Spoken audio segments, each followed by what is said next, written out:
Ooh, good. We good mics? No mics tonight, so old school. How imperative is it for you to, if they commit, Chris to Jamal, if they commit multiple bodies to Nikola, to take advantage of, mismatches in the post, smaller guys, and, just kind of cause havoc down there a little bit? I mean, just trying to take pressure off of Maul and Yoke. Just make them think about more than just two-man game. Watching the film, what are you most proud that your team was able to accomplish against them? I think on the defensive end, we upped our level of intensity. I think we went back to our base defense and just started strapping up. And the fact that you guys were able to get that win in overtime, despite Jokic only putting up 4 points in the fourth quarter in OT, what does that say about this team? We're resilient. We have guys that are going to step up. We have guys that can compete. And I want to compete. I want to take the big shots. And, yeah. How comfortable are you guys in those situations? You've been through so many of these close, clutch time sort of situations in the playoffs, regular season, whatever. Just what's kind of the, I guess, calmness level? It's calm. We know what we're trying to get to. Aaron, with the zone you guys were using, some possessions it looked viable, other possessions it looked not very good at all. I guess, what was the difference in those possessions? Was it just intensity, or was there more schematic stuff behind it? Well, it's not our base defense, so those are like schemes that you use just to try and like steal a couple of possessions throughout the game, because possession for possession, like everyone matters. So if you could just disrupt them for 4 possessions throughout the game, it'll end up paying dividends. Obviously, it was great, being able to adjust the intensity defensively halfway through that game. Do you feel like the team has an understanding of why you were able to flip that switch and maybe a direction of how you can start the games off that way, stay in that rhythm? I believe so. How so?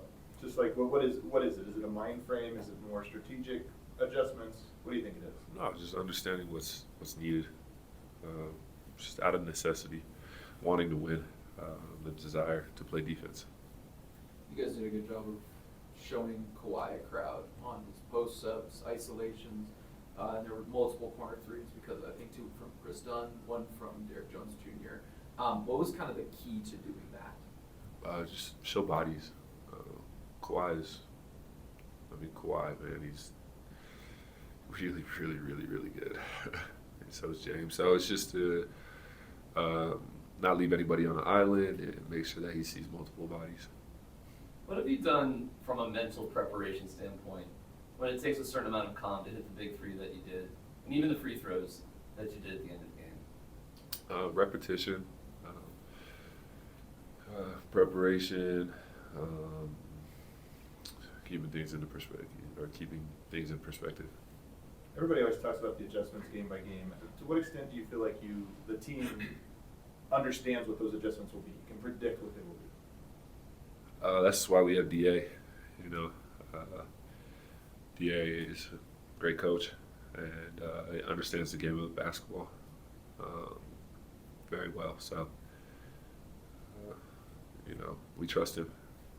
To what extent, the question I'm kind of getting at is, to what extent do you think success will come from executing the things you already know right now versus being prepared for the questions that are going to arrive in the future? One more time? So to what extent do you think your success in game 2 is going to be about executing the things you saw on tape, things you expect you can clean up, versus being prepared for something new that is coming your way? Yeah, they're obviously gonna make adjustments throughout the game, or from game 1 to game 2. As are we. When it comes down to it, it's not really about X's and O's. It's about just executing what we already have in place, and just being who we are as a team, wanting it more, competing, playing well. Yeah. Aaron, I know it was just one game, but do you feel like they, after your career shooting season, do you feel like they respected it more in the postseason than years prior? Not sure. I don't really think about it. if they leave me, I'm gonna make myself available and do what I've been doing all season. More question? When you look back at the work that you put in last summer to take the jump that you did, what was most beneficial now, having the perspective that you have? Most beneficial,